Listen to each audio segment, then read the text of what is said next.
this film, we meet Essex farmer Joe Gray, a Fwag East member who has transformed the way he manages his hedgerows thanks to a new piece of kit. Fwag East's Nigel Russell and HedgeLink expert Rebecca Inman find out why. Hi Joe. Hi. Can you show some of your hedges? Sure, yeah. Let's go and have a look.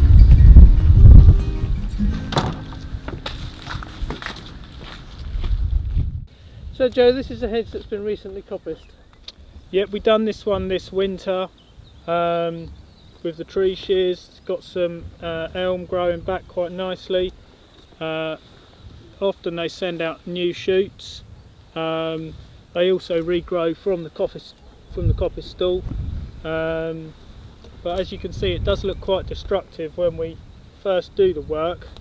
And if walkers have concerns while we're doing the work, I sort of explain what we're doing, show them hedges we've done in previous winters and what the hedge is likely to look like in 12 months' time. So you've also done this to gain access to the ditch, haven't you? Yeah, we've cleared quite a lot of silt from the ditch. The land drains were all under the level of the silt.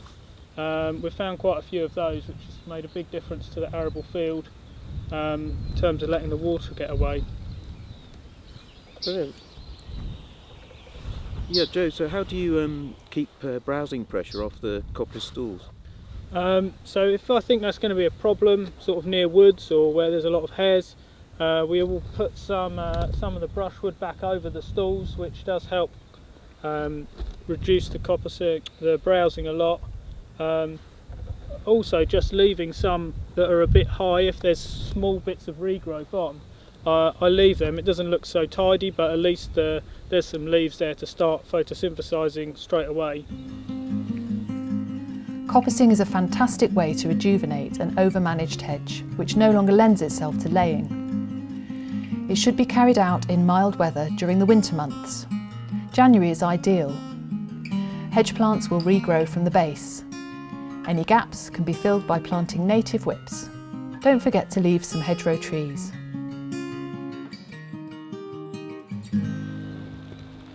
So Joe, as you're coppicing the hedge, it's great that you select out some of these hedgerow trees. Yep, we try to leave them roughly at even spacings. If we can't find a nice standard tree, we'll leave a coppice stall like this. Yeah, so this shows that the hedge has been coppiced previously, and it's a nice idea to keep hold of some of these multi-stem trees which have lots of nooks and crannies which provide all sorts of benefits for invertebrates. You have small rot holes and that sort of thing. So Joe, this hedge is about 5 years since you coppiced it. Yeah, that's right. We did this one 5 years ago. We let it grow for probably 3 years and then flailed the top of the hedge off at about this height. What we've started to do now is flail them annually, trying to let the height go up gradually, just to encourage the hedge base to become even thicker. It's best to coppice small sections of hedge on different parts of the farm, rather than doing vast lengths in one go. So Joe, this hedgerow's at the other end of the hedgerow cycle, where you're looking to coppice this one. Yeah, as you can see, it's got quite open at the bottom. All the sort of close growth is higher up. You can see right through the base into the field the other side. So this would be an ideal hedge to do.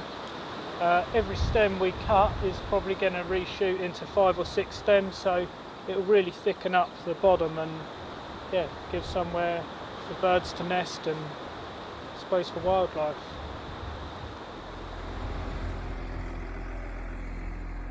So Joe, it looks to run off hydraulics. Can you explain a bit more about how it actually works? Yeah, so it's just got a claw basically, and it just sweeps each stem past a fixed blade. Then the stems are stuck in here, and we swing the dig around and we leave all the sort of hedgerow basically in a line in the field adjacent to the hedge. We take out the cordwood, use that and sell that for firewood, and the brushwood then gets pushed up and burnt in the field. And what's the maximum sort of diameter that this will deal with? It varies species to species a bit, but I guess sort of up to 6 inches it will cut. Very good. So the tree shears will allow you to come into this hedge, which is at the end of the cycle, and bring it back to the start of succession. Yeah, absolutely, and then it will secure that hedgerow for another 30 to 40 years, so it's nice to be part of that traditional cycle, ensure there's nice hedgerows for future generations. Okay, so Joe, what are you doing with, what have you done with this hedge? Well, I thought I'd just give a bit of hedge laying a go. I've never done it before. Just watched a few YouTube videos basically and came and gave it a try. I did some with a bill hook, the bigger ones with the chainsaw.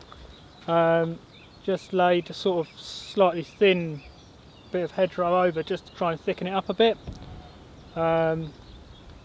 Seems to have grown back, which I'm quite pleased to see. This is my first attempt.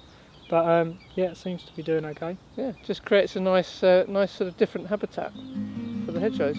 Yeah. This National Hedgerow Week, we want you to consider how best to manage your hedgerows. FWAG can help you develop a plan that works for your farm and help you access funding to implement it.